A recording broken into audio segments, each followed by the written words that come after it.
السلام علیکم ورحمۃ اللہ وبرکاتہ۔ شادی کی پہلی رات شوہر مر گیا۔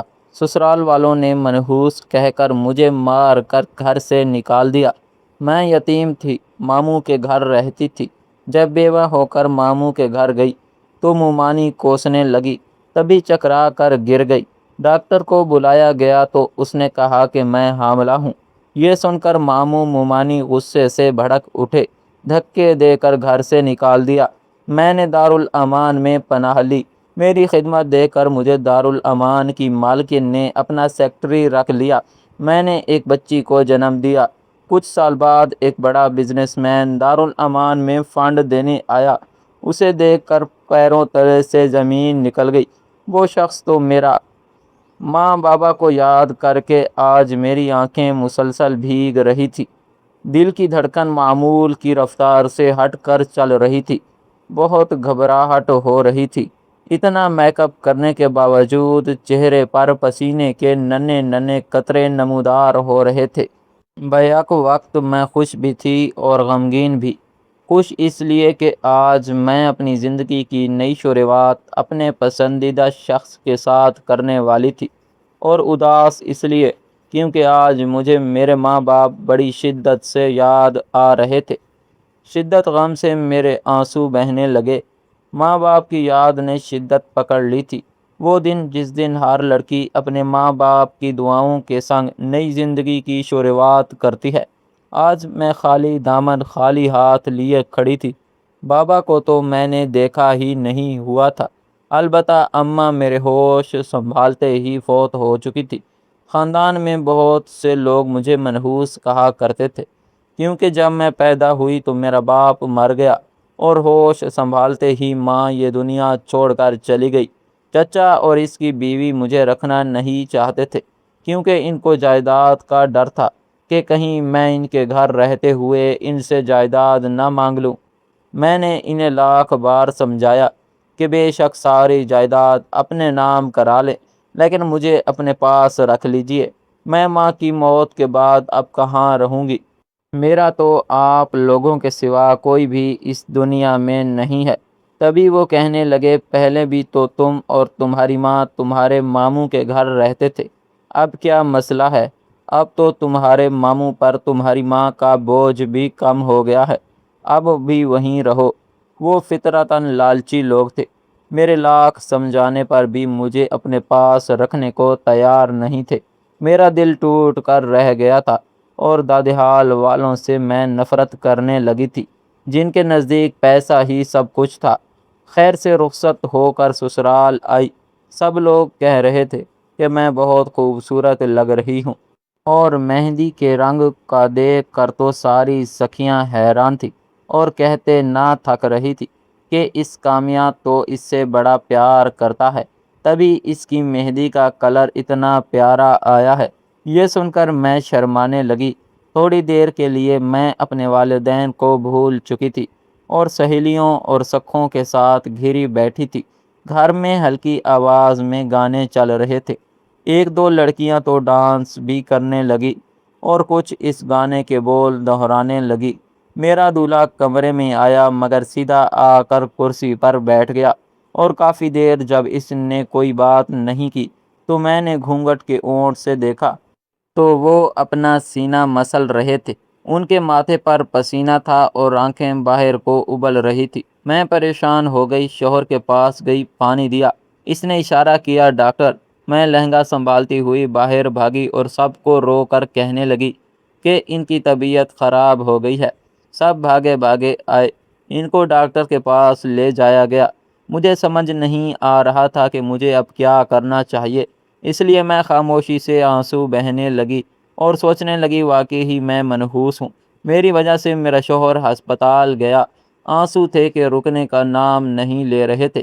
میری آنکھیں دیوار پر جمی ہوئی تھی اور آنسو پلکوں کی باڑ توڑے چہرے پر پھسل کر میرے زیوروں میں جذب ہو چکے تھے، جو میری مامی نے ماموں کو سونے کا کہہ کر مجھے پہنائے تھے۔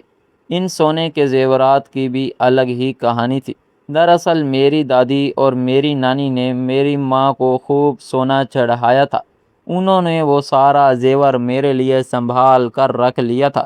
تاکہ وقت پڑنے پر انہیں دوبارہ زیور نہ بنوانا پڑے، بلکہ وہ اپنا خالص کھرا سونا میرے نام کر دے، اور میرے پیدا ہونے سے لے کر جوان ہونے تک انہوں نے وہ سونا بہت اچھے سے سنبھال کر رکھا تھا۔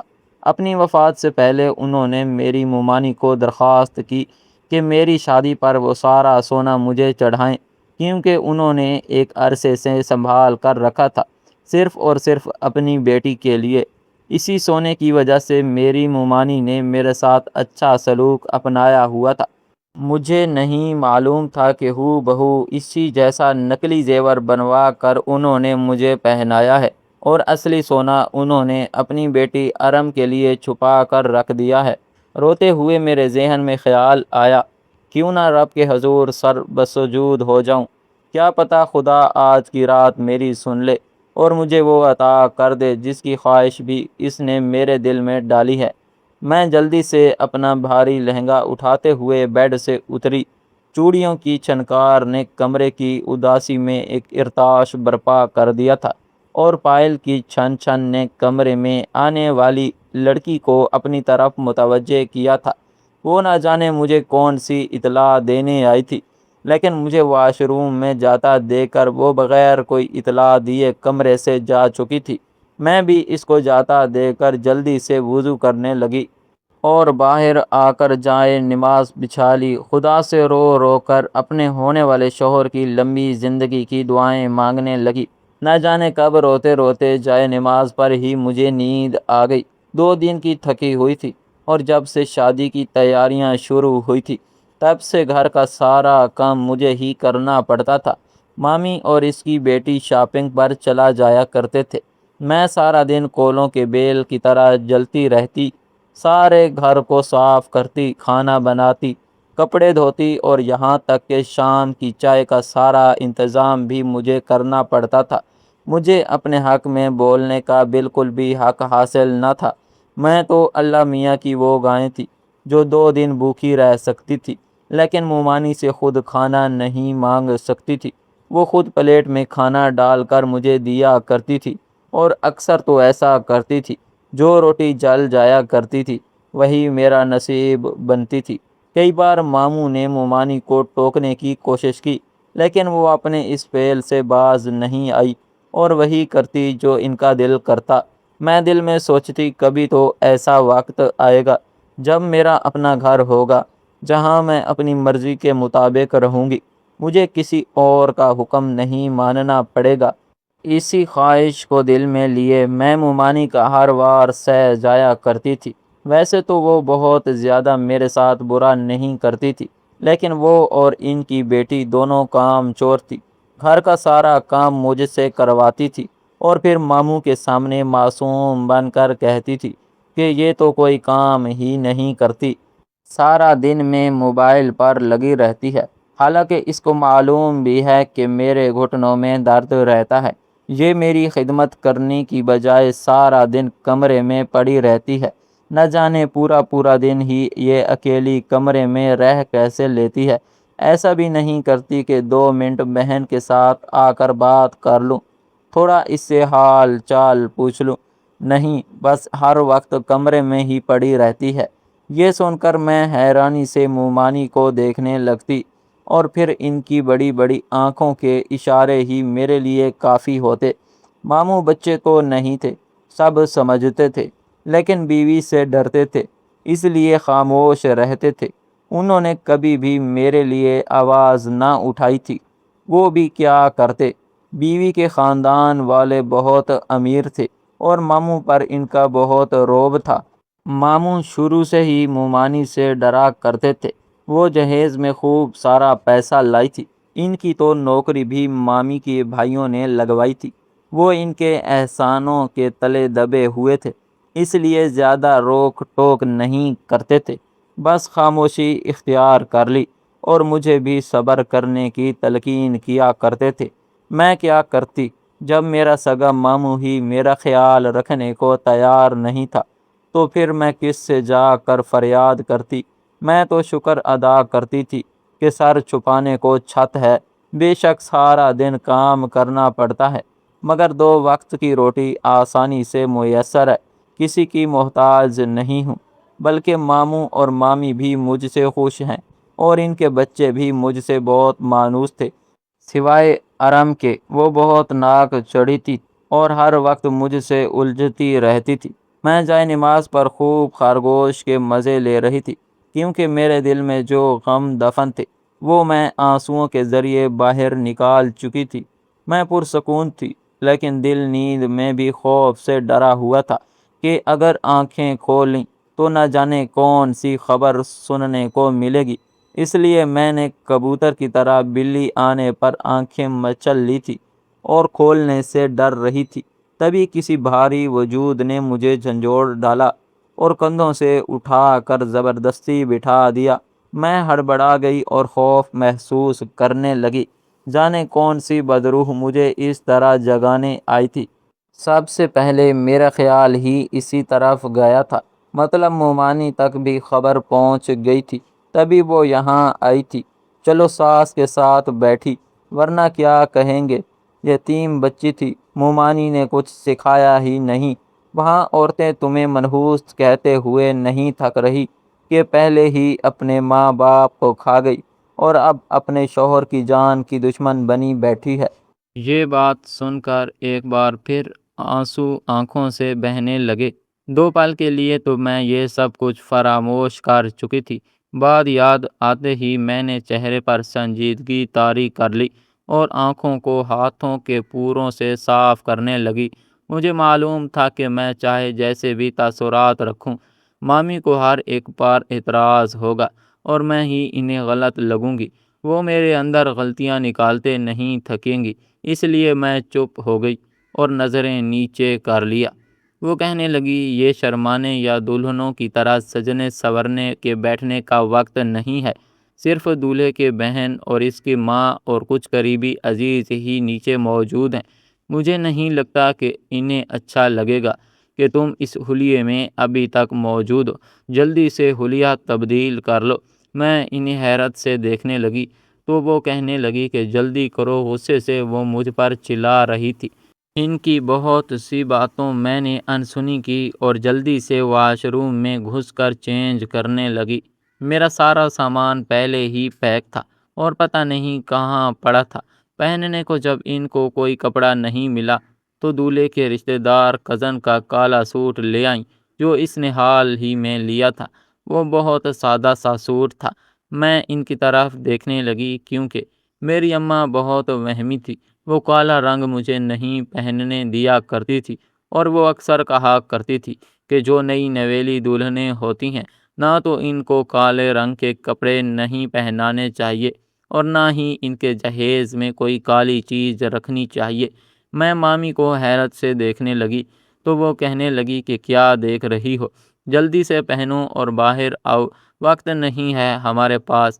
میں نے خود پر قابو کیا اور پھر وہ کپڑے پہنے چلی گئی۔ باہر آئی، لمبے گھنے بالوں کو سمیٹا جو کیچر میں آ ہی نہیں رہے تھے۔ مجبوراً مجھے ایک سادی سی چوٹی بنانی پڑی، ربڑ لگانے کا بھی ٹائم نہیں تھا۔ مامی نے بس جلدی سے دوپٹہ اٹھایا، مجھے اوڑھ دی۔ اس کے بعد وہ میرا ہاتھ پکڑے زبردستی مجھے گھسیٹتے ہوئے نیچے تک لے گئی۔ وہ جیسے چل رہی تھی وہ چل تو نہیں رہی تھی، بھاگ رہی تھی اور مجھے بھی ساتھ ساتھ بھگا رہی تھی۔ میں بہت کنفیوز تھی اور سمجھ نہیں آ رہا تھا کہ کیا ہو رہا ہے اور نہ جانے میرا کیسا استقبال کیا جائے گا۔ کیا وہ لوگ میری اہمیت کو سمجھیں گے بھی صحیح یا پھر وہ بھی مامی کی طرح مجھے گھر سے نکال دیں گے؟ میں مختلف سوچوں میں خود کو فراموش کیے ہوئے تھی۔ میری ساس میرے ساتھ بیٹھی تھی اور مجھے بے حد حقارت کے ساتھ دیکھ رہی تھی۔ وہ کہنے لگی، ایک تو تمہارے شوہر کا ایکسیڈنٹ ہوا، یہ بدشگونی تھی، اور دوسرا تم نے شادی والے دن ہی کالے رنگ کا سوٹ پہن لیا۔ تمہارا دماغ تو ٹھیک ہے نا؟ یہ کالے کپڑے تمہیں کس نے پہنائے ہیں؟ ان کا یہ لہجہ اور رویہ دیکھ کر میں سہم گئی اور آنسوؤں کی باڑ روکنے کی کوشش میں میں نے ساس کو آرام سے جواب دیتے ہوئے کہا، آنٹی، وہ مجھے مامی نے پہنایا تھا۔ جلدی میں یہی سوٹ ان کو ملا تھا تو انہوں نے مجھے پہنا دیا۔ یہ کہہ کر میں اپنے ہاتھوں کی مہندی کو دیکھنے لگی۔ میری ساس کہنے لگی، تمہاری مامی بھی عجیب لالچی عورت ہے، ان کا کوئی مقابلہ نہیں، اور منہ کھڑکی کی جانب موڑ لیا۔ میں ان کا رویہ یہ دیکھ کر حیران رہ گئی اور سوچنے لگی کہ میں سوچا کرتی تھی کہ میری کوئی ایک زندگی تو اچھی ہوگی، لیکن شادی سے پہلے والی زندگی اچھی تھی، نہ شادی کے بعد والی اچھی لگ رہی ہے، کیونکہ میرے ساس کے اس رویے نے مجھے سمجھا دیا تھا کہ میں ان کو ہرگز پسند نہیں ہوں، اور وہ مجھے مجبوری میں اپنے ساتھ لے کر جا رہی ہیں، کیونکہ اب تو ان کے بیٹے کے ساتھ میرا نکاح ہو چکا تھا اور وقت پر رخصتی بھی کر دی گئی تھی۔ وہ تو اس شادی کے حق میں نہیں تھی، کیونکہ بیٹے کے ایکسیڈنٹ کے بعد انہیں لگا تھا کہ میں ہی منحوس ہوں۔ میں رو رہی تھی۔ منحوس لفظ اتنا منحوس تھا کہ اس نے شادی کے بعد بھی میرا پیچھا نہیں چھوڑا تھا، بلکہ میرے سسرال تک ساتھ آیا تھا۔ رخصتی پر جب میں رونے لگی تو ساس نے کہا، نحوست مت پھیلاؤ، صبح سے رو رہی ہو، بس کر دو، اب سب کی شادی ہوتی ہے، سبھی دکھی ہوتے ہیں، لیکن کوئی تمہاری طرح ری ایکٹ نہیں کرتا۔ یہ سارا راستہ روتے ہوئے پتہ نہیں کس کو بیاہ کے لے آئے ہیں، نہ جانے اب ہمارے گھر کا کیا ہوگا۔ میرے بیٹے کی قسمت اتنی پھوٹی ہوئی ہوگی، میں یہ سوچ بھی نہیں سکتی تھی۔ ان کے لہجے میں اتنی حقارت تھی کہ مجھے اپنا آپ ان سب میں بہت ہی فضول معلوم ہوا۔ میں خود کو پرایا محسوس کر رہی تھی۔ اس گھر کا حصہ سمجھنے میں ابھی مجھے بہت وقت لگنا تھا۔ سسرال پہنچتے ہی منحوس لفظ نے میرا استقبال کیا۔ اس کے بعد شادی کے ایک ہفتے تک شوہر ہاسپٹل تھا۔ اس کو میجر ہارٹ اٹیک ہوا تھا۔ اس کی حالت بہت خراب تھی، وینٹیلیٹر پر پڑا تھا۔ میں ایک ہفتے تک ساس کے طعنے سنتی رہی، شوہر کی زندگی کی دعائیں کرتی رہی، یہ لفظ سنتی رہی۔ اگلے روز میرے ماموں مامی مجھ سے ملنے آئے تو ساس کہنے لگی، تم ان کے ساتھ ان کے گھر چلے جاؤ فی الحال۔ میں نے ساس سے کہا، اچھا نہیں لگتا، شوہر ہاسپٹل میں ہے، میں میکے جاؤں، جب تک وہ ٹھیک ہو کر نہیں آتے میں یہاں رہوں گی، مجھے وہاں پریشانی لاحق رہے گی۔ تو ساس مجھ پر غصہ کرنے لگی اور کہنے لگی، جیسا میں نے کہا ہے ویسا کرو، مجھے زیادہ بولنے والی عورتیں نہیں پسند، اس لیے جو میں کہہ رہی ہوں ویسے کرو۔ ان کے غصے کو دیکھ کر میں حیران رہ گئی کہ ساری زندگی میری ماں نے دلاسا دیتے ہوئے مجھے یتیموں والی زندگی گزارنے پر مجبور کیا تھا کہ تمہیں اچھا سسرال، اچھا شوہر ملے گا، مامی کی زیادتیاں بھول جاؤ گی۔ اب سسرال والے بھی میرے ساتھ اچھا سلوک نہیں رکھ پا رہے تھے۔ نہ جانے ایسی کون سی وجہ تھی کہ ہر کوئی ہی مجھ سے ناراض رہتا تھا۔ میں جتنا سب کو راضی کرنے کی کوشش کرتی تھی، اتنا ہی مجھ سے دور ہوتے جاتے۔ ماموں مامی کے ساتھ آ تو گئی تھی، لیکن شوہر کی طرف سے پریشان تھی۔ مجھے نہیں معلوم تھا کہ جلد ہی میری زندگی میں آئی یہ معمولی خوشیاں پھر سے میری زندگی کو تاریک کر دیں گی۔ سارا دن میں اداس رہی، کچھ بھی کھانے کو دل نہیں چاہ رہا تھا۔ اماں ابا کی یاد نے شدت پکڑ لی تو محلے کے آخر میں ہی قبرستان تھا، جہاں میرے اماں ابا اپنی تمام تر محبت اور خلوص کے ساتھ وہاں دفن تھے۔ وہاں جا کر روئی، فاتحہ پڑھی تو دل ہلکا ہو گیا۔ گھر لوٹ آئی مامی بھی بہت ناراض ہوئی کہ چند دنوں کی دلہن تم قبرستان گئی کیوں تھی، یہ یہاں بدشگونی مانی جاتی ہے۔ میں حیران ہونے لگی کہ پڑھے لکھے اس معاشرے میں ایسی باتوں کو بھی اہم سمجھا جاتا ہے جن کا کوئی لاجک ہی موجود نہیں ہے۔ شام کے 6 بج رہے تھے جب میں اپنے شوہر کی طرف سے کسی اچھی خبر کی شدت سے انتظار کرنے لگی۔ پہلی بار مامی نے ایک بہت ہی خوبصورت جوڑا میرے لیے چنا اور کہا، یہ پہن کر اچھے سے تیار ہو جاؤ، یہ کالا جوڑا اتارو، اور میری ماں کا ایک سونے کا چھوٹا سا سیٹ بھی دیا جو وہ اکثر پہنے رکھتی تھی۔ ماں کا وہ سیٹ دیکھ کر میری آنکھیں بھر آئیں۔ میں نے بہت عقیدت اور محبت سے اس کو آنکھوں سے لگایا۔ مامی کا کہنا تھا، اچھا سوچو، تیار رہو، انشاءاللہ اچھی خبر آئے گی۔ اور پھر میں نے پہن لیا۔ ابھی میں تیار ہو کر آئی جب میری ساس کی کال آنے لگی۔ وہ کہنے لگی، تمہارا شوہر اب اس دنیا میں نہیں رہا۔ یہ سن کر میں چکرا کر گر گئی۔ میں بیان نہیں کر سکتی کہ اس وقت میں کیا محسوس کر رہی تھی۔ میرا جسم گرم ہو چکا تھا اور ہولے ہولے لرز رہا تھا۔ سوچ بھی نہیں سکتی تھی، یہ خوشیاں چند پلوں کی تھی اور پھر میری زندگی میں وہی کالی راتیں آ گئی تھی۔ سسرال میں ابھی قدم ہی رکھا تھا جب ساس جلالی روپ میں میری طرف آئی اور میرے منہ پر تھپڑوں کی بارش کر دی۔ میں رو رہی تھی، وہ مجھے گھسیٹتے ہوئے گھر سے نکال رہی تھی۔ میں رو رہی تھی اور ان کو قسمیں دے رہی تھی کہ میرا اس میں کوئی قصور نہیں۔ جب سے تم ہمارے گھر میں آئی ہو ہمیں صرف نقصان ہو رہے ہیں۔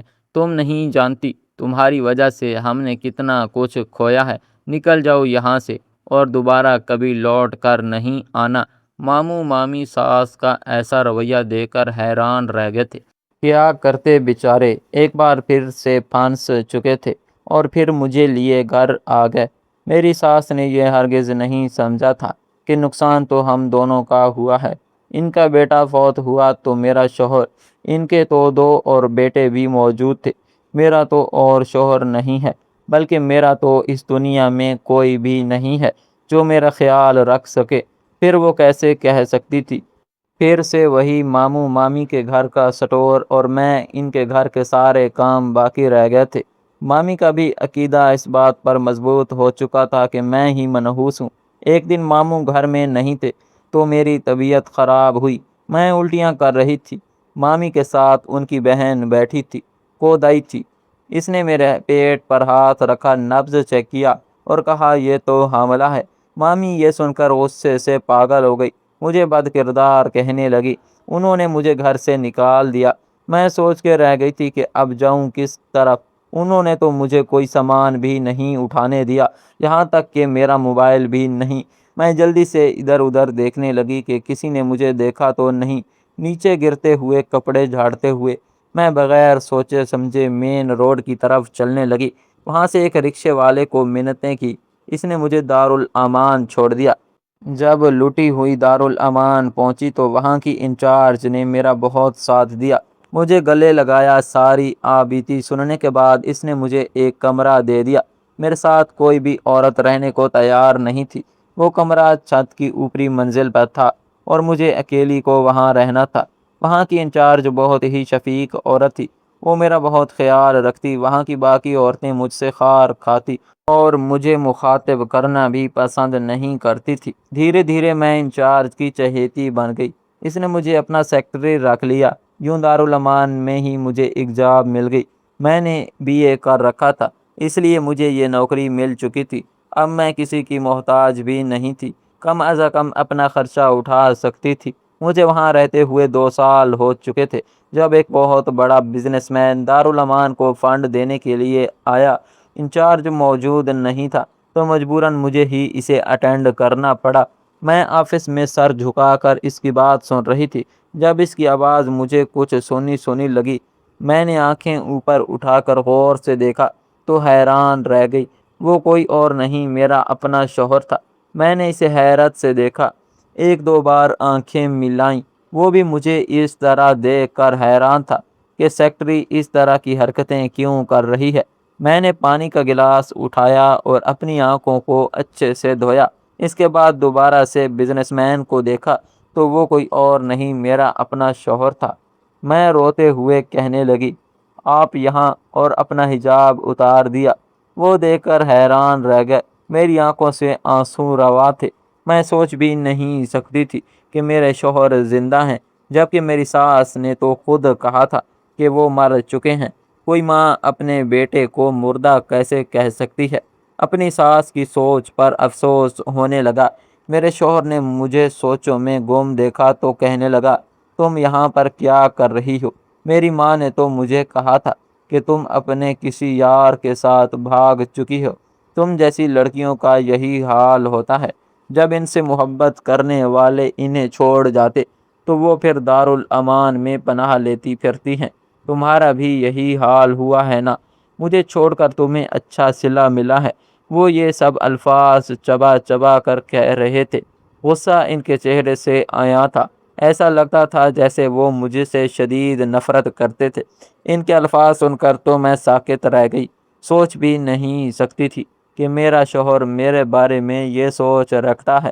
اس کی نظر میں میری یہ عزت ہے کہ وہ میرے بارے میں اس طرح کے الفاظ استعمال کر رہا ہے۔ میں نے دبائی آنکھوں سے کہا کہ آپ کی ماں نے مجھے دھکے دے کر نکالا تھا، کہ آپ کی موت میری وجہ سے ہوئی ہے۔ جبکہ آج آپ میرے سامنے زندہ سلامت کھڑے ہیں۔ جب ماموں مامی مجھے گھر لے گئے تو انہوں نے بھی یہی کہا کہ میں ایک منحوس لڑکی ہوں۔ آپ کی ماں شاید مجھے آپ سے دور کرنا چاہتی تھی، اس لیے جھوٹ بول دیا۔ میں نہیں جانتی تھی انہوں نے ایسا کیوں کیا، لیکن سب سچ کہتے ہیں۔ واقعی میں قسمت کے معاملے میں بہت منحوس ہوں۔ آج تک مجھے ایسی کوئی بھی چیز نہیں ملی جس کی میں نے خواہش کی ہو۔ یہ کہتے ہوئے میں رونے لگی اور اپنی فائل لے کر انچارج کے کمرے سے نکلنے لگی۔ جب انہوں نے مجھے روکنا چاہا لیکن میں رکی نہیں اور کمرے کے دروازے کی طرف بڑھ گئی تھی، تبھی انہوں نے میرا ہاتھ پکڑ کر اپنی طرف کھینچا اور کہنے لگا، مجھے سب کچھ سچ سچ بتاؤ، ہوا کیا تھا؟ مجھے اتنا معلوم ہے، مجھے ہارٹ اٹیک ہوا مگر جلدی انجیوگرافی ہو گیا، بروقت علاج سے صحت یاب ہو گیا۔ تم کہہ رہی ہو کہ میری ماں نے تمہیں یہ کہا تھا کہ میں مر چکا ہوں۔ دماغ صحیح ہے، وہ ایسا کیوں کہے گی؟ وہ یہ سب غصے میں کہہ رہے تھے۔ ان کا بس نہیں چل رہا تھا کہ میرا سر دیوار میں دے مارے۔ وہ غصے کے بہت تیز تھے۔ غصے کی وجہ سے میں ان سے بہت ڈرا کرتی تھی۔ ایسا لگتا تھا میں کوئی بات کہوں گی، ان کو غصہ آئے گا اور پھر وہ مجھ پر چیخنے چلانے لگیں گے۔ تبھی وہ کہنے لگے، مجھے لگتا ہے ہمیں یہ سب آپس میں کلیئر کر لینا چاہیے کہ ہوا کیا تھا اور ہم دونوں کے درمیان دوریاں پیدا کرنے والے میں انسان کون ہے۔ وہ صلح کرانا چاہتے تھے۔ یہ بات جان کر مجھے بے حد خوشی محسوس ہوئی۔ میں ان کے پاس والی ویل چیئر پر بیٹھ گئی۔ جب ہم دونوں نے آپس میں بات کی تو معلوم ہوا کہ غلطی ہم دونوں کی نہیں بلکہ میری ساس کی تھی، جنہوں نے بیٹے کی زندگی میں سے ایک منحوس عورت کو نکالنے کے واسطے یہ سازش رچی تھی۔ مجھے میکے بھیج کر انہوں نے ہم سے جھوٹ بولا تھا کہ میرے شوہر کی ڈیتھ ہو چکی ہے، حالانکہ وہ زندہ اور سلامت تھے۔ وہ کہنے لگے، جب تم گھر نہیں آئی تو ماں جی نے مجھے کہا تھا کہ تم بھاگ چکی ہو، جبکہ ایسا کچھ نہیں تھا۔ تمہارے ماما مامی نے بھی تمہارا ایڈریس بتانے سے انکار کر دیا تھا۔ انہوں نے کہا تھا کہ ہمیں کچھ نہیں معلوم کہ وہ کہاں گئی ہے۔ تمہارے بارے میں بہت سی باتیں ہونے لگی تھی۔ میں تو پریشان سا ہو گیا تھا، امید ہی چھوڑ دی تھی کہ تم کبھی ملو گی بھی صحیح، ایک بار تو مجھ سے رابطہ کرنے کے بارے میں سوچا ہوتا۔ میں روتے ہوئے آنکھیں صاف کرنے لگی تو وہ کہنے لگا، آپ رونے کا کیا فائدہ؟ جو ہونا تھا ہو چکا ہے۔ میرے خیال میں ہمیں گھر والوں کے ساتھ بیٹھ کر اس بات کو ڈسکس کر لینا چاہیے، یہ نہ ہو کل کو لوگ تمہاری کردار کشی کرتے پھریں۔ میں ان کی بات مان گئی۔ تبھی انچارج کمرے میں داخل ہوئی۔ ہم دونوں کو اس طرح ہاتھوں میں ہاتھ ڈال کر بیٹھا دیکھا تو وہ حیران رہ گئی اور میری طرف سوالیہ نظروں سے دیکھنے لگی۔ تو میں نے اسے بتایا کہ میم یہ میرے شوہر ہیں اور ساری حقیقت گوش گزار کر دی تو وہ بہت حیران ہوئی۔ جب ماموں مامی اور آپ کی ماں نے مجھے گھر سے نکالا تھا تب میں حاملہ نہیں تھی۔ طبیعت خرابی کی وجہ سے مامی کی بہن نے کہا کہ میں حاملہ ہوں اور مجھے بد کردار کہہ کر مجھے گھر سے نکال دیا۔ وہ حیرت سے مجھے دیکھ رہے تھے۔ میں نے کہا میں یتیم تھی نہ، اس لیے سب نے ظلم ڈھائے کہ کوئی میرے آگے پیچھے نہیں تھا۔ میں نے انچارج سے اجازت چاہی تو وہ نم آنکھوں کے ساتھ کہنے لگی، تو مجھے بہت عزیز تھی بیٹی، لیکن اب تمہارا گھر بسانا بھی تو ضروری ہے۔ جاؤ اور ہمیشہ خوش رہنا، تمہاری اس ماں کی دعائیں تمہارے ساتھ ہیں۔ میں ان کے گلے ملی۔ انہوں نے مجھے بہت سی دعائیں اور پیار دیا۔ ہم دونوں وہاں سے گھر لوٹ آئے۔ میری ساس نے مجھے دیکھا تو وہ غصہ ہونے لگی اور کہنے لگی، اس کچرے کے ڈھیر کو کہاں سے اٹھا لائے ہو؟ میرا شوہر بہت غصے میں آیا اور ماں سے جھگڑنے لگا۔ غرض بہت سے بحث و مباحثے کے بعد میری ساس نے اپنی غلطی تسلیم کرنے کو تیار ہو گئی۔ انہوں نے مجھ سے اور میرے شوہر سے معافی مانگ لی۔ سچ کہتے ہیں یتیموں کے سر پر اللہ کا ہاتھ ہوتا ہے۔ دنیا والوں نے میرے ساتھ بہت برا کیا مگر اللہ نے مجھے اکیلا نہیں چھوڑا۔ نہ جانے کیوں لوگ بن ماں کے باپ کے بچوں کے ساتھ ایسا سلوک کرتے ہیں، حالانکہ اللہ تعالیٰ نے یتیموں کے ساتھ نرمی اور شفقت کے ساتھ پیش آنے کا حکم دیا ہے۔ ہماری آج کی یہ کہانی آپ کو کیسی لگی؟ کمنٹ باکس میں اپنی رائے کا اظہار ضرور کریں، اور مزید اس طرح کی سبق آموز کہانیاں سننے کے لیے ہماری ویڈیو کو لائک کریں، شیئر کریں اور ہمارے چینل کو سبسکرائب کر دیں۔ ملتے ہیں اگلی ویڈیو میں، تب تک کے لیے اللہ حافظ۔